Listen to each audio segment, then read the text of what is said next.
think we're live.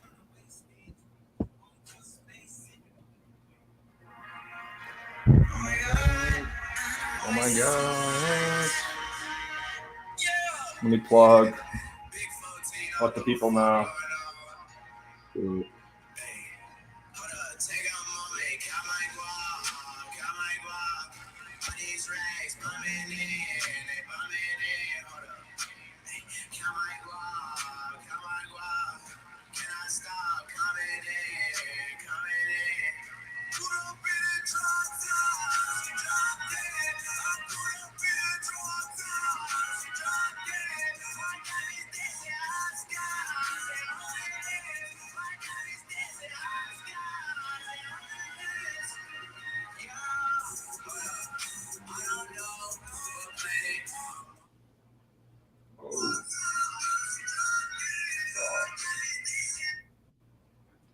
Pull up the stream.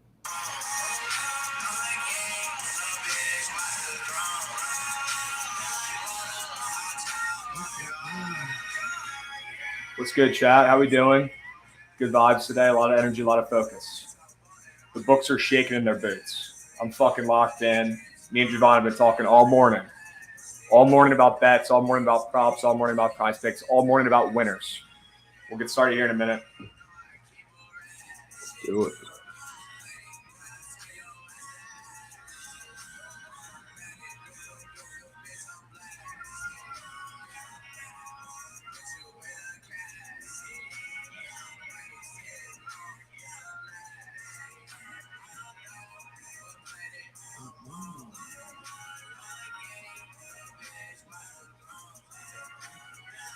Yeah, I don't know why that total was set so early with these shitty offenses and these pitchers who everyone thinks is good for some reason today, but we should have taken the over. I can already tell they're going to score here in the first. Can already tell. That was free. I couldn't get a good read on this game, I'll be honest. I stayed away. I leaned over. I leaned under at one point. I leaned Reds. I leaned Cubs, and that's when you just take a step back and you just don't bet it. People are saying bang. Are people saying bang from a Reds hit, or are we just dropping bangs? Shelly's. Wait, what'd you say? I think it's just Shelly bangs. No runs yet. Shelly bangs. I love it, bro. Shelly, you're taking MLB today, bro. I got a couple winners for you. Stay posted, bro. Stay posted. We've got a dope show today. We're going to talk baseball. We're going to talk overperformers. We're going to talk underperformers. We're going to talk, the Red Sox finally lost yesterday. We got my guy Joe's Picks coming on, who's an absolute legend in the sports gambling Twitter community. The dude's, he first of all, he's absolutely nasty at betting baseball, college basketball, you name it. He's betting on it. He's giving out winners. The dude's been around the block. You guys probably all know him. Honestly, I don't really need to gas him up, but the dude's an absolute legend. And I'm super excited to put a name to a face because I've never seen this dude. He's like MIA, so that's pretty cool. We get to finally see my man Joe in the flesh. I'm super stoked. I'm going to text him the link so he can get in. How about that? It's probably a pretty good idea.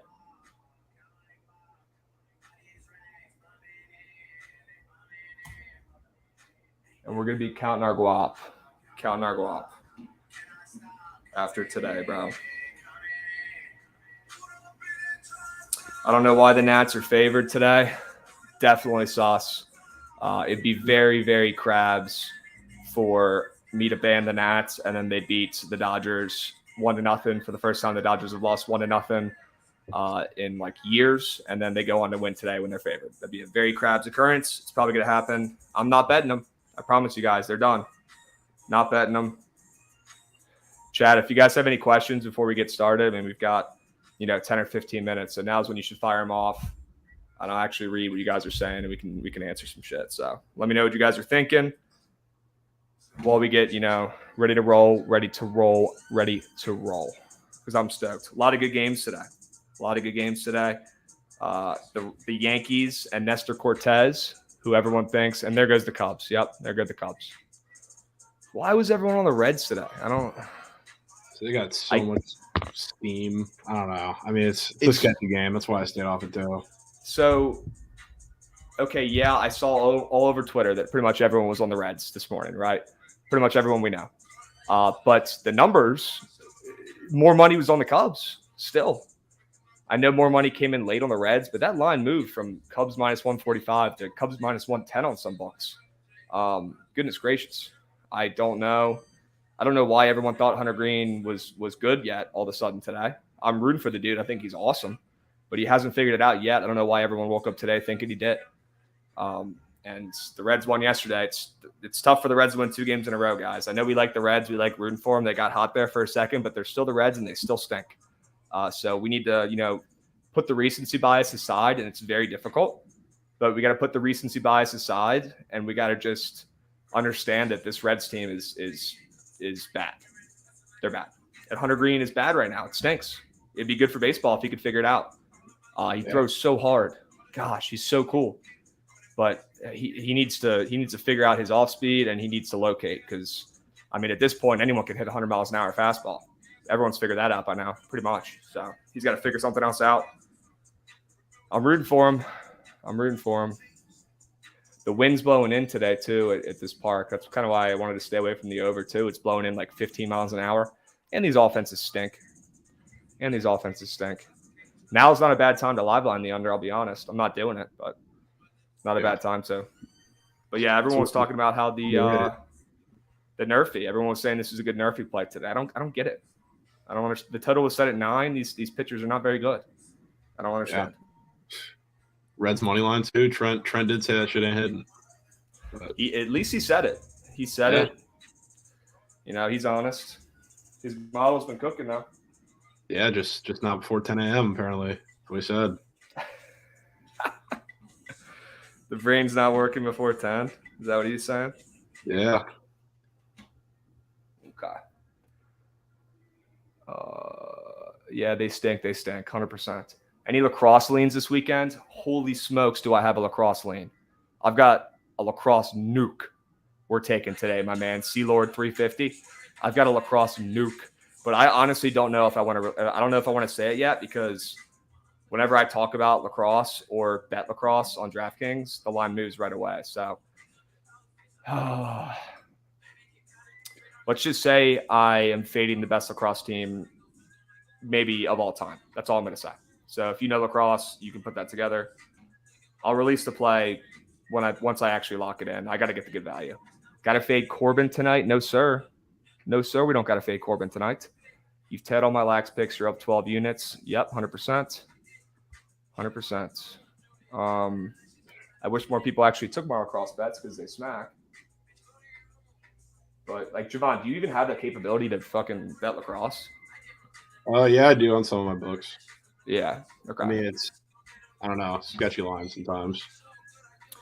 For sure. But you're in Texas, right? Yeah. Okay. Gotcha. I forgot if you were in Texas or Florida. So what's the Rays backgrounds and the Tampa backgrounds? I'm from Tampa. I go to school. Word. Gotcha, bro. Trent's alma mater. You got TCU? Yeah. Damn, I don't know why I never asked that. Okay. Very cool. What are you about to be a senior? Yeah. Word. Are you in a fraternity or anything there? Not. Okay. Tough little call. But once here, it costs so much money. It's the fraternities. Yeah, it's kind of insane. We got to hit some sneak bets for that then. Some sneak whales. Yeah, I know. Definitely not a Mowdy legend, Trent.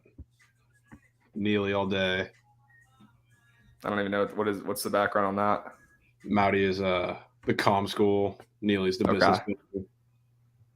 Oh, you're a business guy? Yeah, 100%. Oh, Trent's pissed. I'm a business guy too. I was business management. Shit doesn't matter. Just get the piece of paper. Yeah. Get the degree. All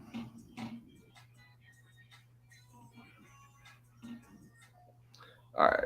Where do you guys bet on lacrosse? DraftKings. Or hit your bookie up. Yeah. Some of the bookie sites I've seen have it. They all pretty much have it. Yeah. Yeah. They all pretty much have it. I don't know what the technical name for it is, but my mom used to work for this like box lacrosse team, or I guess still does. But like I'd go to the games and bet some of those. Indoor lacrosse? Yeah. Hell yeah, bro. What team? That's such a geek. Panther City. Okay. I don't know the name of the league. I think it's NLL, right? Yeah. Did you play lacrosse? Oh, God, no. Okay. God, no. You play baseball? Yeah, I played baseball, football, and a little bit of basketball. Word. Okay. Fuck yeah, dude. What position did you play? Outfield? No, corners. Wow, first and third? Yeah. Okay, word. Gotta play at least first because I'm not small. Okay. Dude, it's hard to gauge, dude. When I went out to Vegas, all the dudes were geeking because they were like, "This Krabs is a fucking unit." I think it's hard to gauge size on the fucking FaceTime, obviously. Yeah. Both these baseball teams suck so much. 100%, Shelly. 100%, bro. Yep. What do I think about the Guardians plus money today? Scooby Snacks. I love Scooby Snacks, but it's definitely a good spot to fade them. I think everyone's going to be on Scooby Snacks today. I'm so mad I didn't get that in with Nestor. Yeah. What do I think about Kansas City Twins? I absolutely love Kansas City today. I absolutely love Kansas City today. Absolutely love. Blue Jays, Angels over.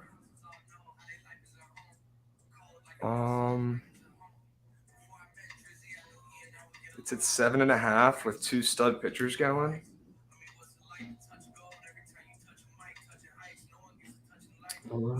I don't know about that one, man.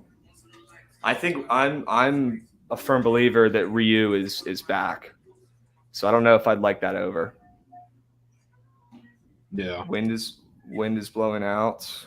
I see everybody talking about the D-backs line being pretty sus. I don't think it is. Because you got Mitch White pitching for the Dodgers. He's not going to go very long. He's not a fully extended starter. So, I mean, it's pretty much a bullpen game. Mm-hmm. Castellanos is not good either, but I don't think Castellanos is terrible. It's not incredibly the D-backs are hot right now. This is actually, honestly, not a bad spot to take the Dodgers, in my opinion. The only time I'll ever take the Dodgers is when they have their shittiest lineup or shittiest players in, or if they're like a small dog or something like that. And they've got this white dude, Mike White or whatever his name is. I mean, if you're going to take the Dodgers, I think you just trust their offense and take them today. I'd rather take them today -1.5 at -110 than take them when they have their fucking best players and they're -150 -110. There's better value on the odds here. They're still the Dodgers. They're still going to put up 5 runs today. You just got to bank on their, bullpen. Yeah. I mean, I see this too. If you like the D-backs, take the team total over. I like that. If you're going to bet against either the Dodgers or the Angels, sprinkle or reverse run line. You'll lose most of their games by 2 or more. Holy shit. It's perks of doing the stream in the kitchen. I can just grab shit right here. Right out of the dishwasher. Bada bing, bada boom. Cooking up winners in the kitchen, gents. That's all we do. That's all we do. Oh, we got a beast on deck. My guy, Joe. Joe, be patient, my man. We'll bring you on in a couple. Yeah, the show today is going to be electric. If you guys haven't listened to Joe's picks, talk sports, and talk betting, you're missing out. The dude's sharp as a tack. I'm super stoked to have him on. Super stoked. We'll get started in a couple, though. I need to make a protein shake. Next time I go to Vegas, I need to be twice the size of Trent. That's the goal. High bar.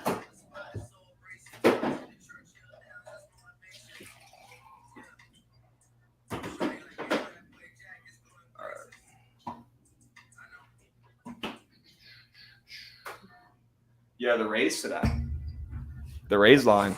Absolutely love it. We will get into that for sure. We're gonna do more than get into that. We're gonna talk about the Rays line for a hot sec. Oh yeah. 100%. Oh yeah. 100%. I'm stoked. I am. I'm excited. I usually try to not bet the Rays against the Yankees just because it's usually pretty biased and just because I want them to win. I know we own them, but today's a little different. How many years do the Yankees have to go without winning a World Series before their fans stop being so delusional and understand that maybe they're not the greatest franchise ever right now? I mean, 20 years? 30? Going into eternity. You see the Cowboys fans. 50 years? I don't even know. Yeah, we're all fading the Yankees today. If you don't fade the Yankees today, turn off the stream and unfollow me on Twitter.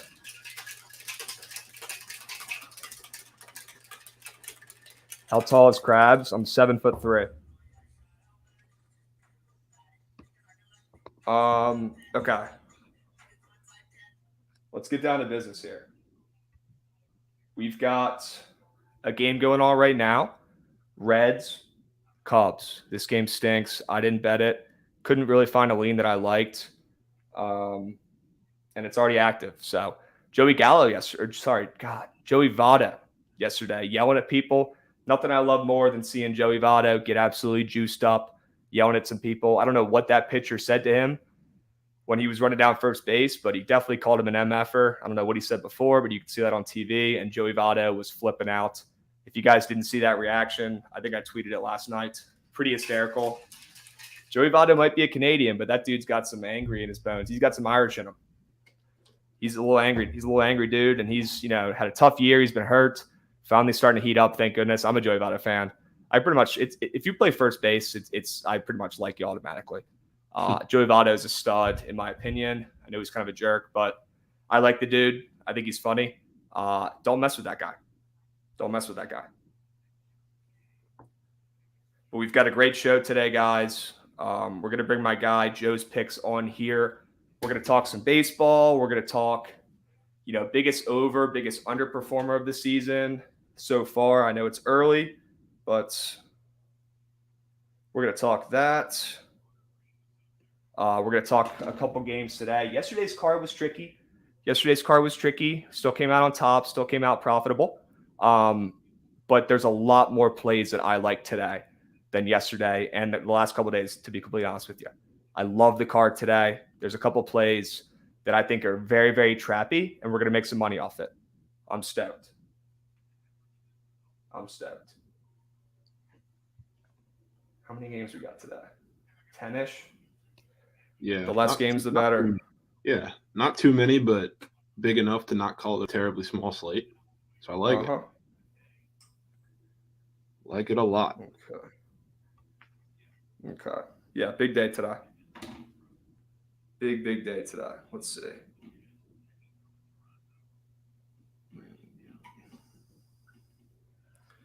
So Giancarlo's on the IL, correct? Yeah. Okay. Well, that helps today. It does. I don't know if he's going to play, but he got scratched, I believe, yesterday, LeMahieu. So he's in and out of the lineup. Who knows if he's going to play today either. Really? Yeah. Okay. Interesting. But, I think the things that make the line make less sense significantly outweigh all of that stuff. Yeah. 100%. We'll talk about it a little bit. I'm with you, bro. I'm with you. All right. So we are going to kick this off here in a sec. I need to get situated real quick. If you guys are looking to check out, the best sportsbook odds, go over to our buddies at thegameday.com. They're a partner over here at Book It. They're the boys. You can get some risk-free bets and some deposit matches they got going on for some sports books in your areas, DraftKings, FanDuel, Caesars, BetMGM, and more. You can get the latest odds, latest analysis on your favorite teams, favorite bets, favorite lines, whatever, on thegameday.com. That's thegameday.com. Make sure you're following them on social media too, at thegameday. Links will be in the chat. All right, well, let's get down to business, cut the shit, and get to the winners and get to baseball talk. We got my guy Javon on here as always, and we've got an absolute legend in the building, Joe's picks. Super stoked to talk baseball with him for an hour. He'll be on here in just a sec. I think we might have just saw another bang in that Cubs game. Looks like we did. Looks like the over was the play. Looks like Hunter Green's not ready. Gosh, I feel bad. They need to send him and the Nats need to send Josiah Gray somewhere where they can figure out how to pitch. Understatement of the year. Yeah. Literally. All right. Well, I think my guy Joe is coming in here. We can go ahead and bring him in. Guys, put some respect on this man's name. He's an absolute legend. We got my guy Joe putting the name to a face. How's it going, my man? How's it going? What's up, guys? Thanks for having me on today. Appreciate it. For sure. 100%, my dude. I mean, you're more than welcome whenever, dude. You're an absolute legend. Not many people I'll give, credit to maybe knowing how to bet better than me, but you're definitely one of them. So, Joe, you've got it figured out. You've been doing this, for a couple of years, longer than me. Super stoked to have you on here with my guy Javon, who knows a ton of baseball as well. I'm really excited to dig into the card, dig into some picks, dig into some, betting strategy, and just talk shop with you, man. I think this is dope. Thanks for coming on.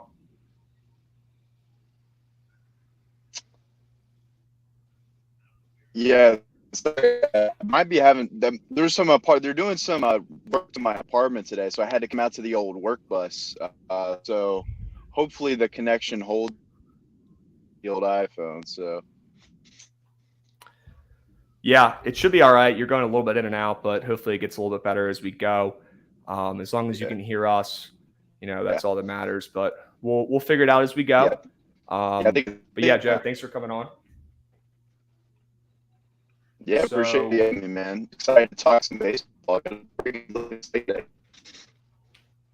Damn, you are going in and out a little bit, my man. We're gonna bring you on back here in a second. While he figures that out, he sounds a little bit like a robot. So happens to the best of us. I just shot him a text. He'll figure it out. Okay. Well, looks like another run potentially in this early game. I don't know why we didn't just take the over. It was so high. No run, just a double. Hunter Green, figure it out, bro. Figure it out. All right. Well, Joe's gonna go figure out his internet shit. But while he does that, we can talk a little bit of baseball. Yankees Rays. We've got the Cy Young favorite, Nestor Cortez, the new young, not even young, but the new guy nobody knows, but everyone's rooting for him. He's been pitching great this year as a small favorite against your Rays, Javon, with Yarbrough on the mound. He's got a 4.20 ERA. It's lit. I'm pretty sure everyone and their mother is going to be on the Yankees today. They already are with 80% of the handle. You guys already know I'm going to be on the Rays today, but I want to let Javon talk a little bit about this matchup because he knows the Rays better than pretty much anyone I know. Yeah, so I mean, you said it best. This line makes absolutely zero sense. I do think it's going to be a pretty good series, but it goes just a little bit more than the line not making sense just because it's Nestor Cortez, Cy Young candidate, and Ryan Yarbrough on the mound. We've talked about this a little bit before, but Ryan Yarbrough, his splits with and without an opener, absolutely dramatic. He turns into, I always say this, he turns into prime DeGrom when we have somebody open for him. A lot of that has helped because he's a real finesse lefty pitcher. He keeps hitters off balance just because of the way he pitches, similar to Nestor Cortez, but in like a completely different way. So that really helps him, and he really doesn't go too long, maybe 4 or 5 innings. But he's coming out as a starter today where he's been significantly worse, not just this year, but over the course of his career. So the fact that he's a short favorite, I know that the Yankees are missing quite a few guys, but this line should still not be this small. Not only that, but when you look at the Rays offensively, the offense hasn't been like giving eye-popping numbers over the last week or so, but they've been consistent. They have 5 runs in, I believe, 6 of their last 7, which for this Rays offense is not bad at all. But when you look at Nestor Cortez, a lefty coming on the mound today, we got Kevin Kiermaier, who has been the heart and soul of this offense. I can't even believe I'm saying that. He's been one of the hottest hitters in the league. He still can't hit lefties as good as he's been. So whether he's out of the lineup entirely or still in the lineup, which I don't know how you can take this guy out of the lineup right now, but he still struggles against lefties. Then we have G-Man Choi, who is the main contributor in the middle of this lineup. And he more than likely 95% will not be in this lineup. We'll probably have Harold Ramirez at first, Yandy at third. But that guy's been a constant run producer in the middle of our lineup. Now we have Wander, who's been god awful recently. I see someone said that. Yeah, he's hurt. He has no business playing. He got going a little bit yesterday, but long term, I don't think he is going to be on this team for much longer. He's going to be headed to the IL soon. So, a lot of those things just make this line not make too much sense. Yarborough's been good since his first start, but, being this short of a favorite, especially at home with this much, large amount of money on them and the line's still moving down, I'm taking the Rays. And I said this earlier, I try to avoid taking them against the Yankees because it's a big emotional play because I just don't like the Yankees. And we own them, and I know that. And I usually try to take them just to kind of reinforce that and root for us. But this is a spot where it genuinely does not make sense at this line, and I'm taking the Rays. I'm with you. I'll be on the Rays as well. As 80% of the handle comes in on the Yanks, the line moves towards Tampa Bay, which is another good sign for the Rays as well. Yeah, they're this short of a favorite. Yeah, the Yankees are a little banged up, but they're still the Yankees. People still bet on them. A lot of people don't even check lineups before they send MLB bets because people just don't care, which is totally fine. Whatever works, that's what we're here for, to dig in a little bit more. But yeah, I'm with you on the Rays, my dude. Let's try to bring in my guy Joe and see if his internet's working. Joe, we got life? Yeah, hopefully it's working a little better now. So oh yeah. I heard y'all talking about the Rays and Yankees game. This game is going to be the classic square versus sharp game because you got Cortez coming in with the low ERA and the Yankees are only like minus 120, minus 125, something like that. So I mean, it's the classic. Do you usually bet sharp and take the Rays, or do you bet square and take the Yankees? This is probably going to be a stay off layaway spot for me. I don't think I'm going to touch either side, but if I had to play it, I would probably play the Rays.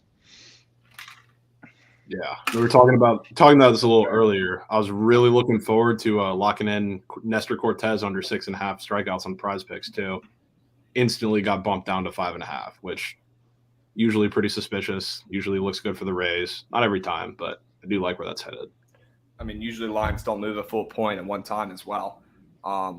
So I'm pissed we missed the bandwagon on that. Javon, we were very close. You called it. My man's out of here again. But you called it, my dude. You absolutely called it. We just got in too late. The Sharps beat us to it, bro. The actual Sharps. Not the Sharps in training like us. But yeah, no, I like the Rays too. But Joe's picks is right.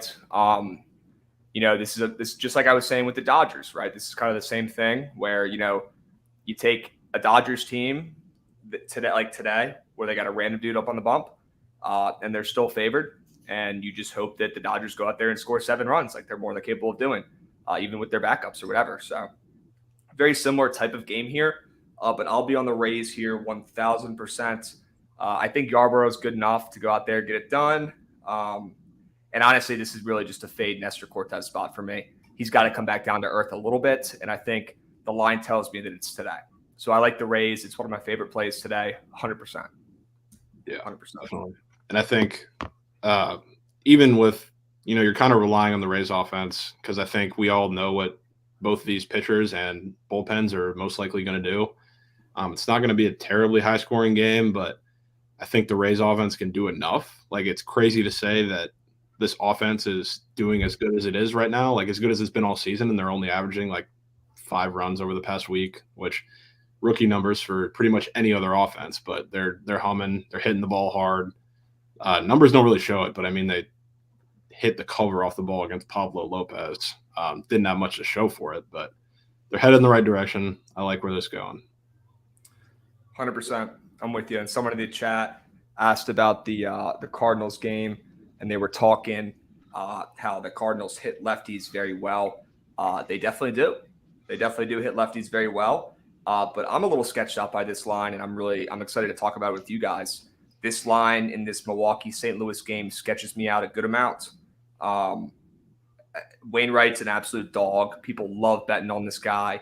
And they're this short of a favorite when they've been this on fire at home. against Lauer, who he's been pitching great this year, but he's not as big of a name. Not as big of a name as Wainwright. I feel like St. Louis might be a little bit trappy at this point. Everyone knows how well they hit lefties. I don't know if I'm overthinking this one, or I don't know if that line is a little bit trappy. Curious on your guys' opinions because, 65% of the bets and 60% of the handles on the card. So that kind of lines up with my theory that it might be a little bit of bait on the Cardinals today. Dude, Cardinals might be a big play for me today. Okay. One of the systems that I use for MLB is a team favored with a starting pitcher with a higher ERA. Because what is the first thing that you look at with most games? You look at the starting pitchers. Like today in this Cubs game, Steele had a significantly lower ERA than Green, but the line is very close to a pick'em. That's a pretty big line indicator for me. I know the Cubs are up 2-0 in this game, so it's not a really great example, but a line indicator that I like to use is a team favored with a starting pitcher with a higher ERA? If they are, I'm like, all right, that team probably has an edge somewhere, or a team is due for a positive regression. So Wainwright has a slightly higher ERA than Lowry, yet they're still being lined as favorites. So my first lean today is the Cardinals, and that might be my write-up later on my play of the day. Yeah, I agree. Yeah, and they crush lefties. I might be overthinking it. I don't know. It sketches me out. I'm a big fade the big name guy. So anytime I can fade a guy like Wainwright, when there's a dude like Lauer on the mound that people really just don't know, but he's having a career year, I think that's a decent spot. But I'm also anti-Brewers so far this season. I know they have the best record to start off their franchise ever. I get it. Respect. Props to them. They're playing great. But they haven't played anyone yet. They haven't played any good teams yet. I think this is only the second series they've played this year, maybe third series they played this year against a team with a winning record. So I think this is honestly a huge game for the Brewers. They hear that talk. People have been talking about that all week on MLB Network and on Twitter too, how the Brewers are great, but they just haven't played anyone good yet.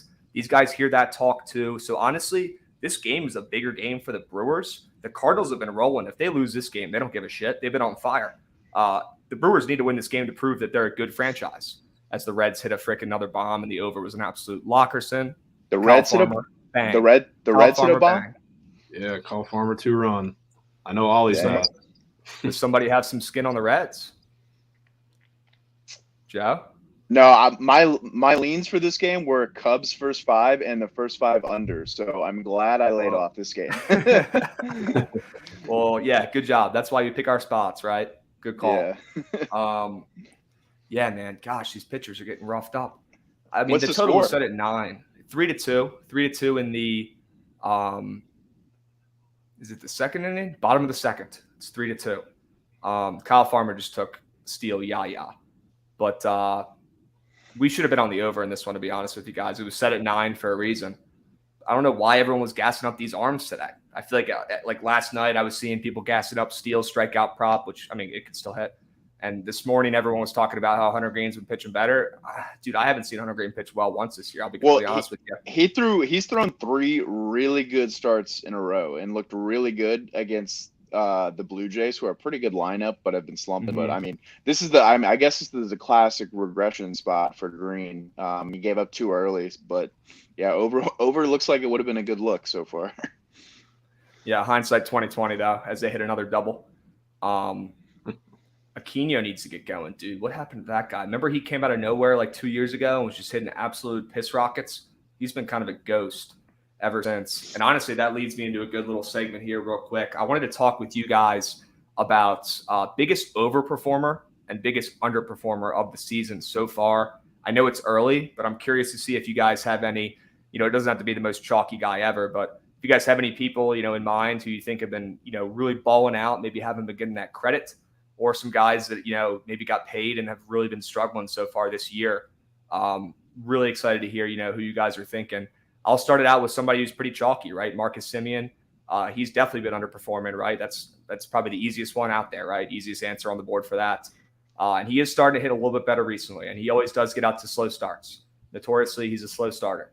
But he needs to get going. I don't even know if he's hit a home run yet this year. He's really struggling. I think he could turn it around, but he's getting paid way too much money to be playing like he is right now when he's been a guy in the top 5 MVP voting in the last couple of years.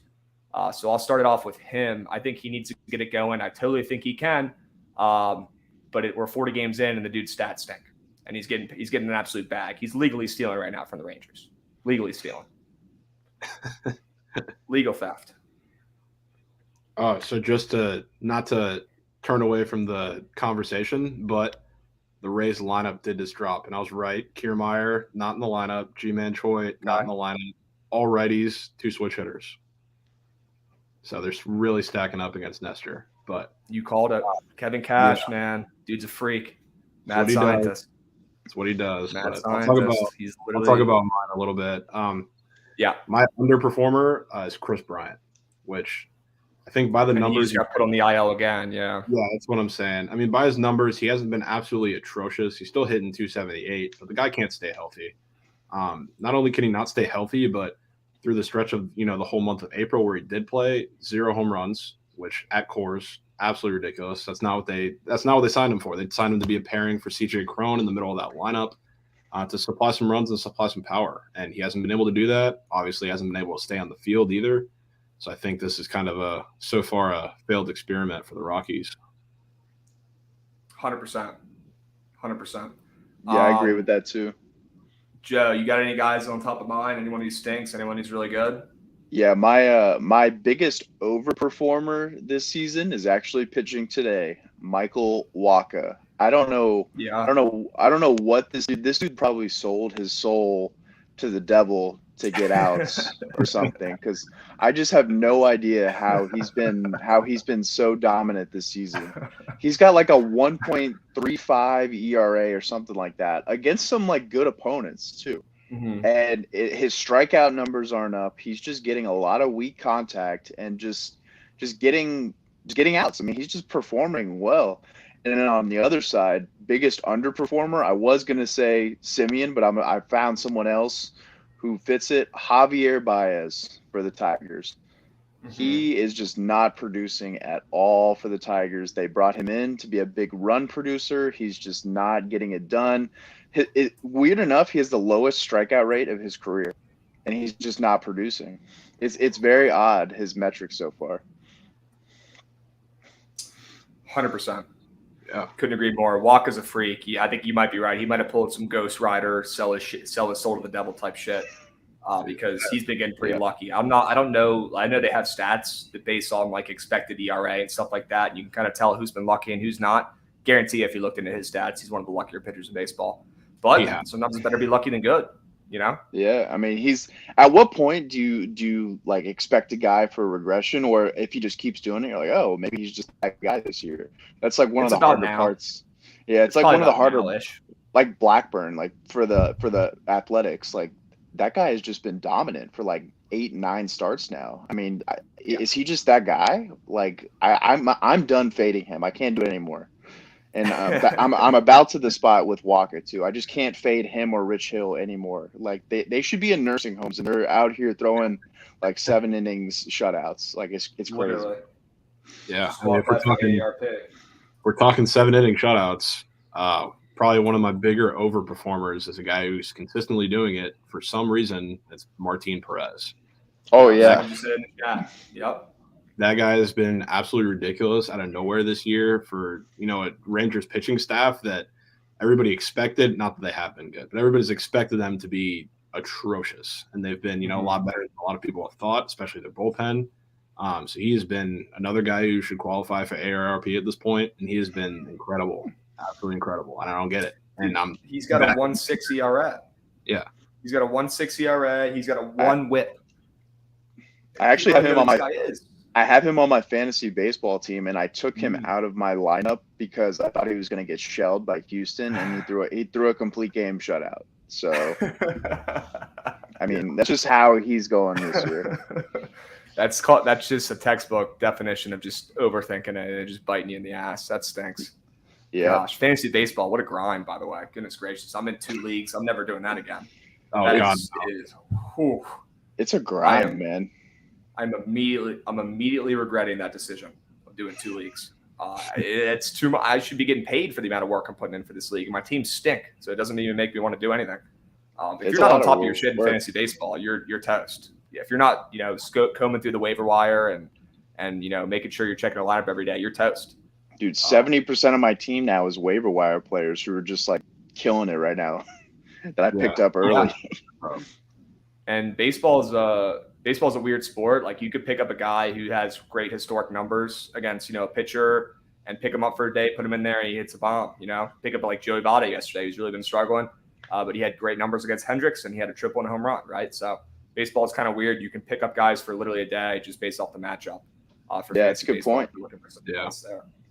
I wanted to talk about, you guys are probably going to geek, but somebody who's been overperforming a little bit, he's been one of the best pitchers in the game for almost 2 decades at this point, but he's still, in my mind, overperforming because he's coming back from Tommy John. He's 39 years old. Everyone kind of counted him out and forgot about this dude even existed until he came back this year. Justin Verlander, who, yes, he's a Hall of Famer. I totally get it. It might be crazy to think that he's overperforming, but in my mind, he is. He's 39 years old, but he's the best pitcher in baseball right now, in my opinion. He's got a freaking 1.2 ERA and a sub 0.75 whip. And he's almost thrown 2 no-hitters this year. The dude, I don't know if he's looked better than he ever has than this year, which is a ridiculous thing to say. The dude looks unhittable up there on the mound. He could not be more back. And it scares me for the Astros. The Astros, goodness gracious, if he's pitching like this, and if he stays healthy, knock on wood, I'm rooting for him. That only beefens up the Astros' chances to win it all, in my opinion, because they've got some other good arms behind him as well. But Justin Verlander has really impressed me so far this year. I wasn't expecting him to come back this well after TJ at 39 years old. Hats off to him. Yeah, Verlander at this point, he's just the same guy. He's just the model of consistency. He goes out there and is going to give you a great 5 to 7 innings and give up 2 or less runs pretty much every start. You can pretty much book that. Like, that's just who he is now. And everyone thought he was done like 5-6 years ago when he had a couple of bad years in Detroit. Now he's back in Houston. He's had the Tommy John. People thought he might be done again. Nope. He's an auto bet on like first 5 just every time he starts. As square as it is, you just have to back him. Yeah, at this point, I don't hate that at all. Somebody in the chat asked if I think Strasburg, and they spelled Strasburg's name just insanely wrong, but we'll get past that. Is Strasburg going to be good when he comes back? I love Steven Strasburg. Steven Strasburg won us a World Series. One of my favorite baseball players of all time. I watched the dude pitch in the minor leagues when he got drafted coming up. Me and my dad went to watch him pitch in the minors. Steven Strasburg is near and dear to me. He's been a Nats legend. Do I think he's going to come back well? I really don't. And it upsets me to even say that out loud, but he had a really bad nerve injury surgery thing that a lot of people don't come back well from ever. And he actually just threw his first outing the other day, him and Joe Ross, who was very underrated in my opinion, I think, but he's always hurt. They both threw their first rehab starts down in the minors. Joe Ross looked great. Strasburg got kind of shelled. He was throwing 95. Did he have thoracic outlet surgery? I don't know what it was called, but it's whatever it is. It's the nerve surgery that pretty much nobody comes back good from. Yeah, thoracic. So I'm a doctor of physical therapy, so I deal with a lot of thoracic outlets. So it's basically like an injury to the nerve bundle that comes out of your shoulder, and it's like kind of like right here at the front of your shoulder. So that motion of cocking your arm back basically stretches that bundle and puts a lot of pressure on it. So with pitchers, that's a repetitive motion that they go through a lot. Matt Harvey had the same surgery. He was not the same pitcher at all after that surgery. So it's a really hard surgery to come back to as a pitcher and to be a top level, and especially with Strasburg, because he's had a lot of other injuries as well. So, I really don't know what he's going to look like after that type of surgery. Yeah, I'm worried. He has confirmed he had neurogenic thoracic outlet surgery. I'm pretty sure that's exactly what you said. I'm no doctor, but you literally are, so you know the shit better than I do. It's very hard to come back from. Yeah, and especially a guy at his age, especially a guy with his injury problems. I'm rooting for him. I will be at his first start back. You won't find someone cheering for him more than me. The dude's an absolute legend. He maybe was one of the most dominant pitchers ever in a World Series. The dude's unhittable. Talk about a guy who, and we're almost done. I could talk about Strasburg for 2 hours and nobody wants to hear it, but talk about a guy who, when he's on, literally unhittable. Maybe the nastiest stuff ever, especially when he was young. But when he was off or when he was hurt, gosh, he was off. So he was really both ends of the spectrum. But what a guy, what a dominant pitcher. Was supposed to be one of the best pitchers ever when he came out of college. I mean, and the injury bug. You can never talk bad about his performances. It's really just been about being on the field and being healthy. I mean, he's never really had a extended amount of time where he just like sucked or anything like that. It's really just been, staying healthy, and some guys just can't do it. Yeah. You guys see this thing? I'm a fucking nerd, and I had a Strasburg World Series bobblehead. Yeah. Had to show that off. Mad respect to the guy, fights continually to get back on that field. And he's working hard day in, day out, year in, year out. It just some stuff that's just not under his control, but he's caked. Yeah. I'm rooting for him. Nelson Cruz, also a huge underperformer for me this year. I mean, he's on pace to hit 16 home runs this year. Absolute joke. He is starting to heat up though recently. Just no home runs. Maybe it's the rolled up wet sock baseballs. That's not helping him out. And I'll tell you, I've been to a lot of games in DC this year, and the ball is not flying. I think his AARP card is finally starting to come in, because he kind of had like a career resurgence like the last 4 to 5 years. I mean, he wasn't really a home run hitter until he turned like 35, and now he's been hitting like 40 homers a year for the last like 4 or 5 years, and it just kind of looks like it's finally starting to catch up with him, because he doesn't look as quick, like with the hands and with the turning, like his swing. It just doesn't look as crisp as it used to. So I think it may starting to get back up to him. Yeah, definitely. I noticed that when he got traded to the Rays a little last season, he was just overall not the same Nelson Cruz that we're used to at the plate, and it was pretty easy to tell that the age is catching up to him a little bit. Yeah, he wasn't productive for the Rays. I mean, that was one trade that the Rays have like lost like pretty glaringly over the last couple of years based on that trade. But yeah, Cruz just not the same guy. Joe, who's your team, bro? Who do you root for? The Braves. Ooh. Braves and the Tigers. So I'm an Atlanta and Detroit sports fan. Okay. So it's tough. Other than the Braves, the Braves, but yeah, the Braves took it home for you last year. I heard that stadium is really fun to go to. I need to get down there for a Nats game. It's really cool. It's really cool. They got the Battery where it's like they have a bunch of restaurants and bars, so like you can just go down there and hang out and like not even go to the game, and it's still a good time. Very similar to DC. They built up that whole area around Nats Park. It's called Navy Yard. Like all brand new bars and restaurants all around there, like in the outfield and like right outside the stadium. I've heard it's very similar. Yeah. It's really the same thing. I went to World Series Game 3, and I was at NLCS Game 6 where they beat the Dodgers, and it was just electric down there. I mean, it's a really cool atmosphere down there at the Battery. So what's going on with your Braves? What's going on with them right now? They're swinging with dental floss. Hey, they were below 500 last year before the trade deadline. And then they only won 88 games last year and won the World Series. So I'm not panicking yet. But they're just World Series hangover. I mean, they're just not. He recently changed up the lineup. He dropped Albies and Riley and Olsen all down in the lineup to try to get them more at bats with guys on base. Seems that that's working out so far, as they're kind of beating the Phillies' dick in so far this series. But I mean, just an inconsistent start. I mean, I think they'll be all right. But the Mets, I think the Braves are going to win the wild card. I think the Mets are going to win the division. I mean, they just look like a team of destiny. Yeah, I mean, it's early, but you're right. They've had some pretty lucky wins.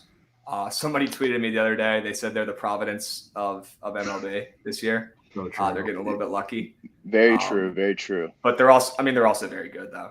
They're also very good, and it pains me to say that. I mean, I cannot stand the Mets. I hate the Mets, and they're still the Mets. The Mets could still Met.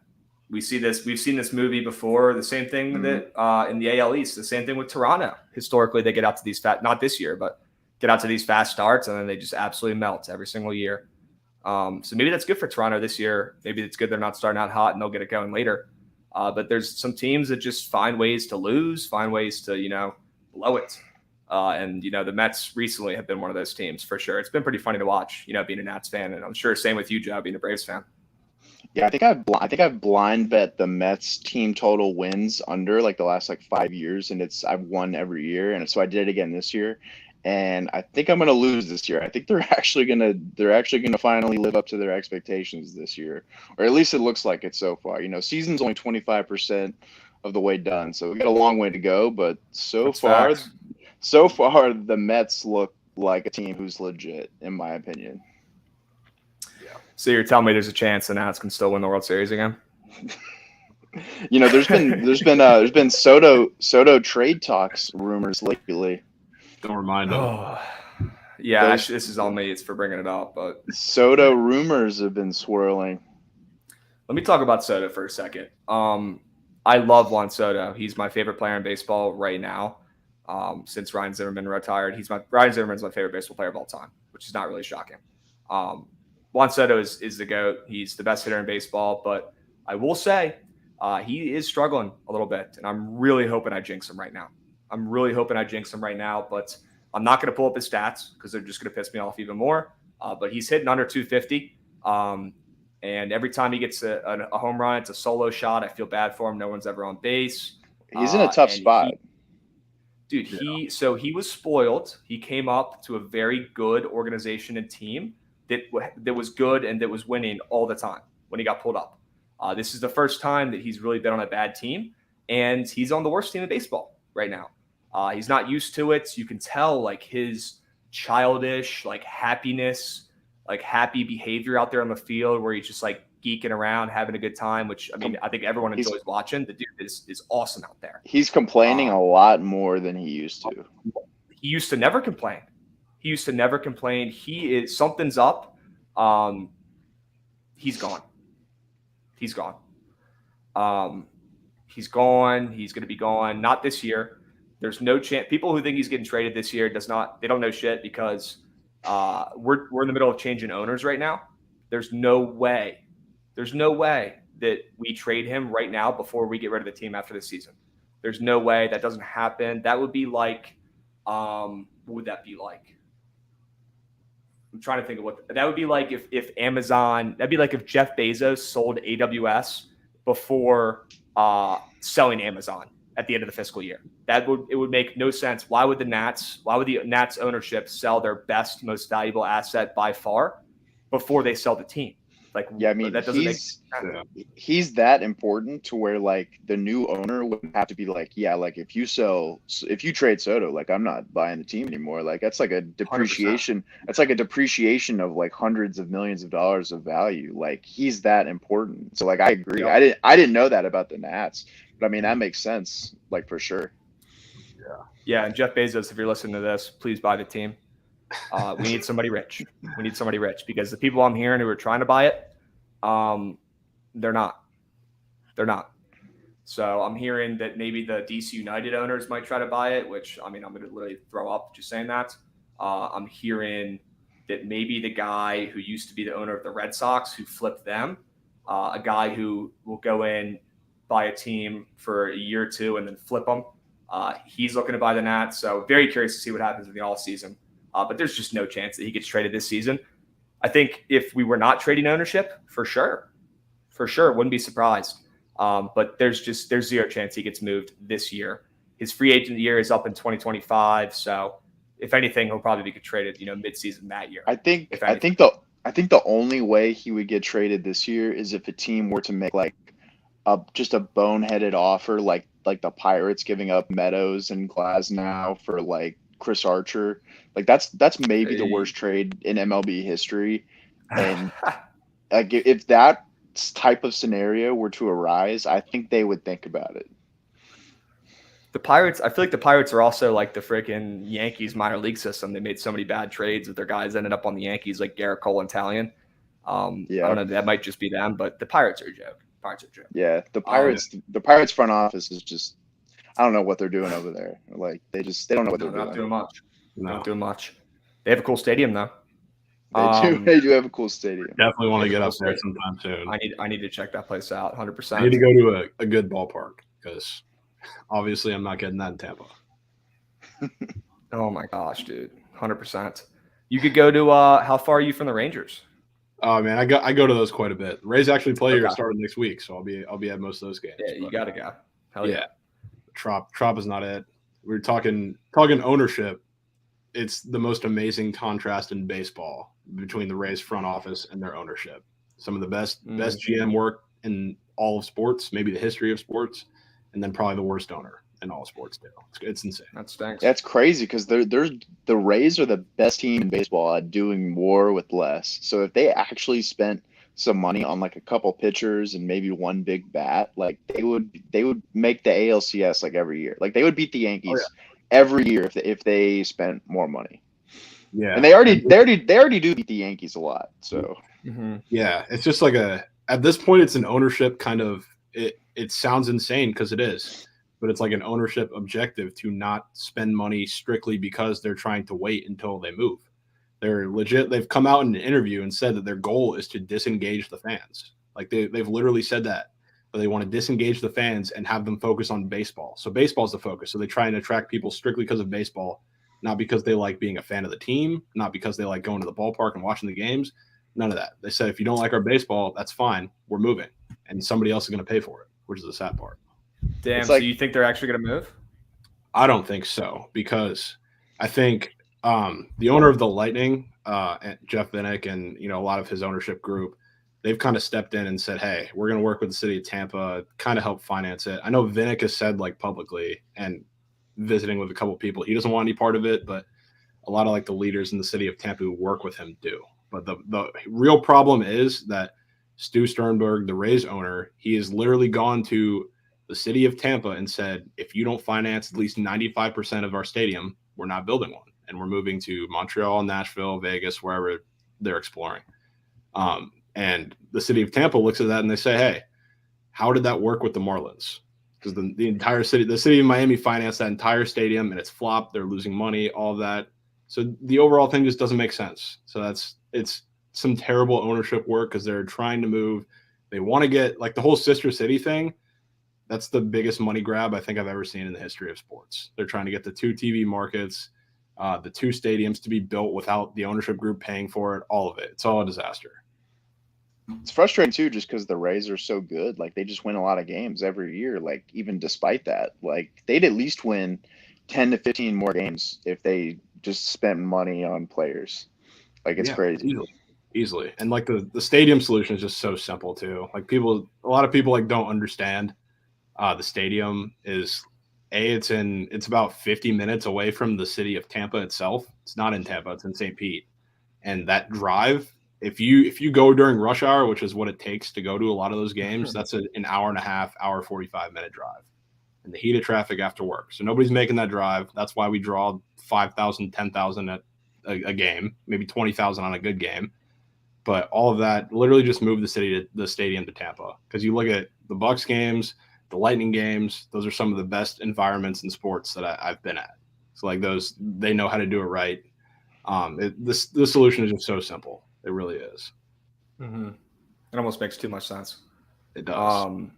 I'm all for the Athletics moving to Vegas. I don't know if you guys have bought into that conspiracy yet, but I mean the A's owner is literally trying to lose games at this point. In my opinion, he's like I picture him as the movie Major Leagues. You guys have seen that movie with Dude, the terrible they the have chicken owner always who been everyone hates. they have always been like that though. Like Oakland, like Mm-hmm. literally, like they're like the Rays just on a smaller scale. Like they've always had good players and done more with less. Like they had Matt Olson and Matt Chapman that they just like developed. Like those guys are all stars, and they just like had them and then they trade them when they get good and where they're up for a contract. It's just what they do. I think Oakland is definitely going to move within the next 5 years. Like they're not going to be in Oakland anymore in the near There's enough future. Cali teams. Get them to Vegas. Give Vegas a baseball team. They build a really cool stadium. I'm all in for that. That's good for baseball, in my opinion. That's probably why it won't happen because it's good for baseball and it'd be good for the fans. So they probably won't do it because the Yeah, MLB's gonna or Nashville too. Like the Southeast, like the Braves are pretty much the sure. team. The Braves are pretty much the team of like Georgia, Alabama, North Carolina, South Carolina, even Mississippi. Like the Braves are the only team in that whole region. So it's kind of crazy that there's not another team there. Agreed. And also Matt Chapman, talk about a guy who's underperforming. He's definitely on that list. He's hitting under 200. Yeah, he's at least hitting for some. He's at least on pace for like 30 homers though, so he's at least putting. Yeah, he's like on pace for like 25, I guess. So 25. I mean, he's got 17 RBIs, so he's producing a little bit. I mean, I think that whole Blue Jays lineup is honestly, you could put them on the list. They're all underperforming in my opinion. Yeah, they're all cold. They're all cold right now. I don't think we not that Chapman's like playing great or up to his expectations average wise or anything, but I don't think that's necessarily like what we expect from him either. Like, he's always not the most talented offensive guy. Yeah, he's a first. Yeah, he's a gold glover. You know, he was he was going to be a guy who was hit 25, 30 homers a year, win a gold glove, and if he hits 250, like that's like great job.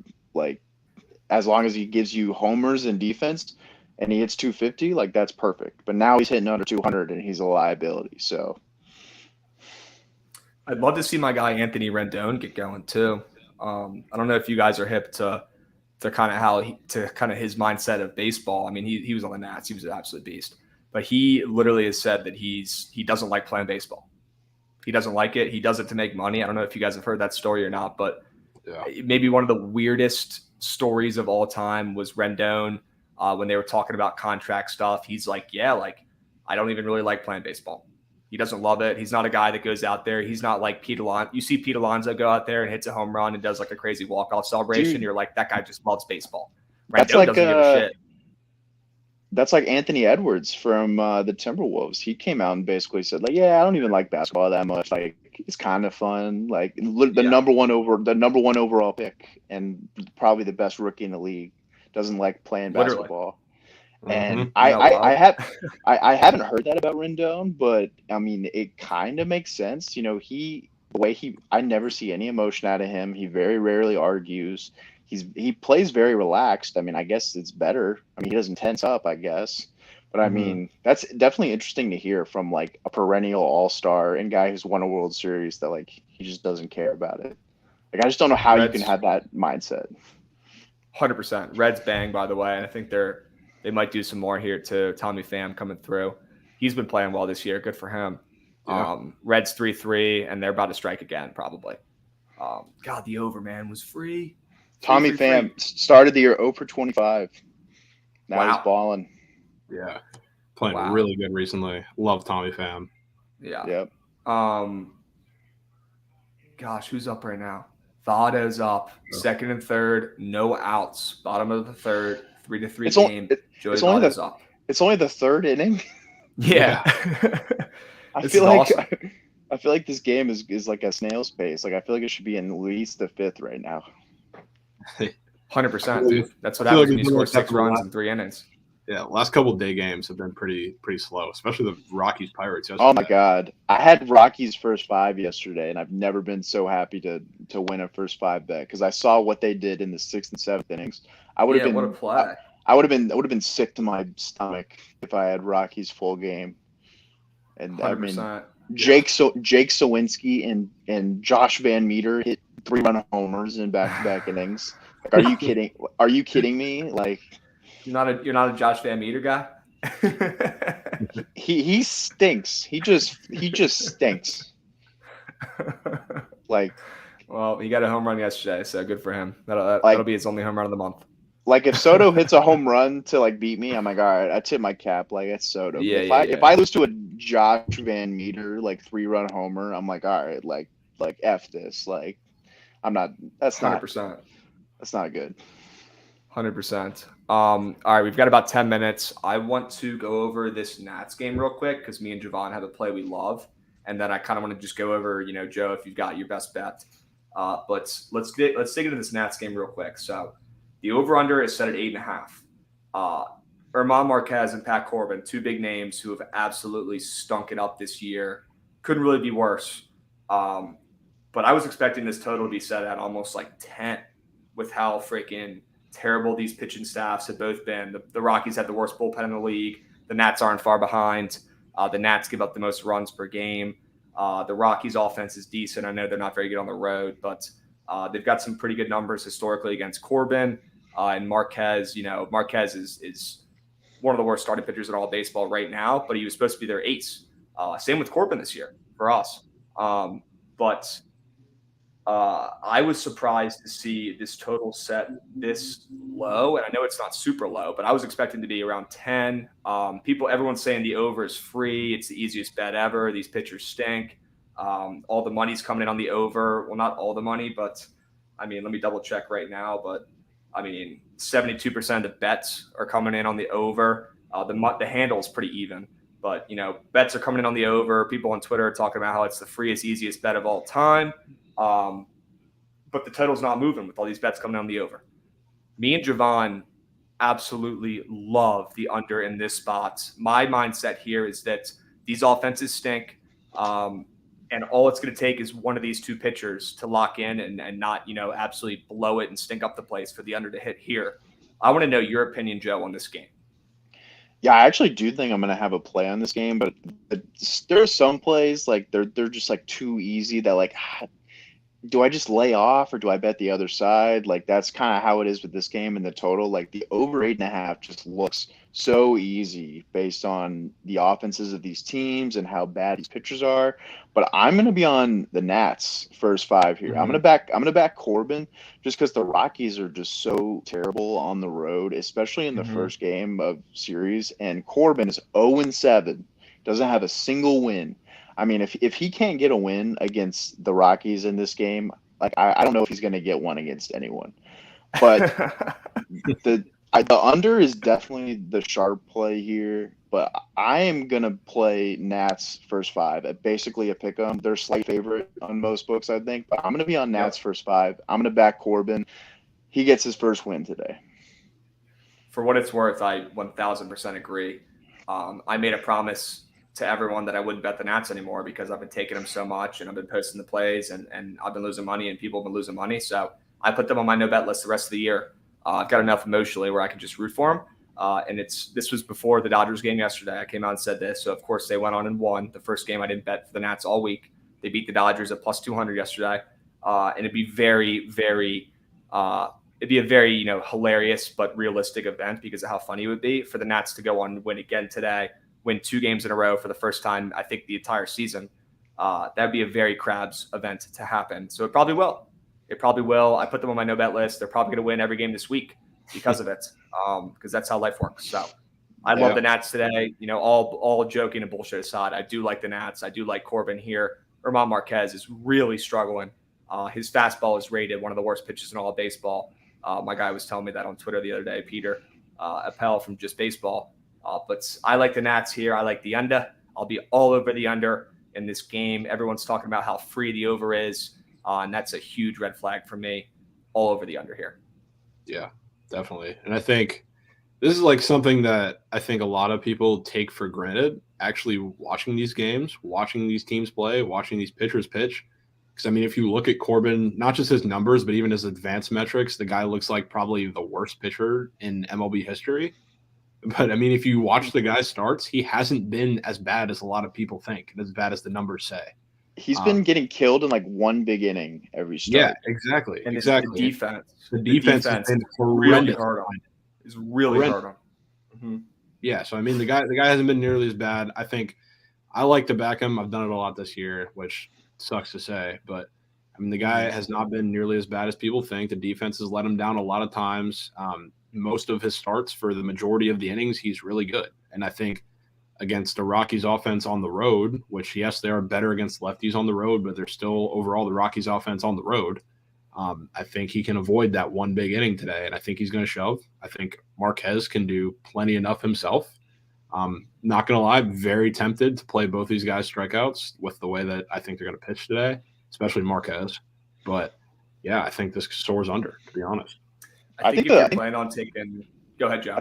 I was going to say I think the first 5 under might be even the sharpest angle in this game because, I mean, if they give up like 6 runs in the first 5, like I don't think the bullpens are going to shut them down and it ends like 6-1. I think it's going to fly over if the first 5 goes over. I think it's much more likely that Marquez and Corbin throw gems in the first 5-6 innings and then the bullpen gives up like 8 runs, if that makes sense. Like I think that alternative is more likely than there's a lot of runs early and then like the game just like comes to a stall and like no one scores the rest of the game, if that makes sense.